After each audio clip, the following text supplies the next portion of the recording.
പ്രേക്ഷകരിൽ നിന്നും നിരൂപകരിൽ നിന്നും മികച്ച അഭിപ്രായങ്ങൾ സ്വന്തമാക്കി ബോക്സ് ഓഫീസിൽ പുതിയ കളക്ഷൻ റെക്കോർഡ് സൃഷ്ടിച്ചിരിക്കുകയാണ് മെഗാസ്റ്റാർ മമ്മൂട്ടി ചിത്രം ടർബോ. കേരളത്തിൽ 400 പരം സ്ക്രീനുകളിൽ റിലീസ് ചെയ്ത ചിത്രം കേരള ബോക്സ് ഓഫീസിലാണ് പുതിയ ഫസ്റ്റ് ഡേ കളക്ഷൻ റെക്കോർഡ് സൃഷ്ടിച്ചിരിക്കുന്നത്. റിലീസിന് മുമ്പ് അഡ്വാൻസ് ബുക്കിങ്ങിലൂടെ 3.5 കോടിയോളം രൂപ നേടിയ ചിത്രം ആദ്യ ദിനം കേരളത്തിൽ നിന്നും 7 കോടിയോളം രൂപ കളക്ഷൻ നേടിയിട്ടുണ്ടെന്നാണ് ഏർലി എസ്റ്റിമേഷൻ. ഇതോടെ ഈ വർഷത്തെ ഹയസ്റ്റ് ഫസ്റ്റ് ഡേ കേരള ഗ്രോസറായി മാറിയിരിക്കുകയാണ് ടർബോ. അതോടൊപ്പം മമ്മൂക്കയുടെ career best first day Kerala collection കൂടിയാണ് ഇത്. ഇതുവരെ ഈ റെക്കോർഡ് ഭീഷ്മപർവത്തിന്റെ പേരിലായിരുന്നു. ഇന്ന് കേരളത്തിലുടനീളം ഹൗസ്ഫുൾ ഷോകളുടെ പ്രദർശനം തുടങ്ങിയ ചിത്രത്തിനും പ്രേക്ഷകരിൽ നിന്നും നിരൂപകരിൽ നിന്നും പോസിറ്റീവ് റെസ്പോൺസ് ലഭിച്ചതോടെ ഈവനിംഗ് ഷോകൾക്കും ഗംഭീര തിരക്കായിരുന്നു ഉണ്ടായിരുന്നത്. ഇപ്പോഴത്തെ ഒട്ടുമിക്ക തിയേറ്ററിലും നൈറ്റ് ഷോകളും സോൾഡ് ഔട്ട് ആയിരിക്കുകയാണ്.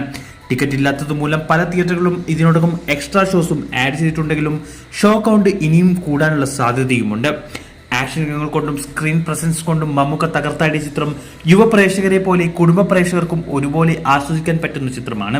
അതുകൊണ്ട് തന്നെ വരും ദിവസങ്ങളിൽ ഗംഭീര തിരക്കാവും ചിത്രത്തിന് ഉണ്ടാവുക. കേരളത്തിന് പുറമെ വേൾഡ് വൈഡ് ബോക്സ് ഓഫീസിലും റെക്കോർഡ് കളക്ഷൻ നേടിയ ചിത്രത്തിന്റെ വേൾഡ് വൈഡ് കളക്ഷൻ റിപ്പോർട്ട് ഉടനെ ഒഫീഷ്യലായി പുറത്തുവിടും. ടർബോ കണ്ടവർ നിങ്ങളുടെ അഭിപ്രായം കമന്റ് ചെയ്യൂ.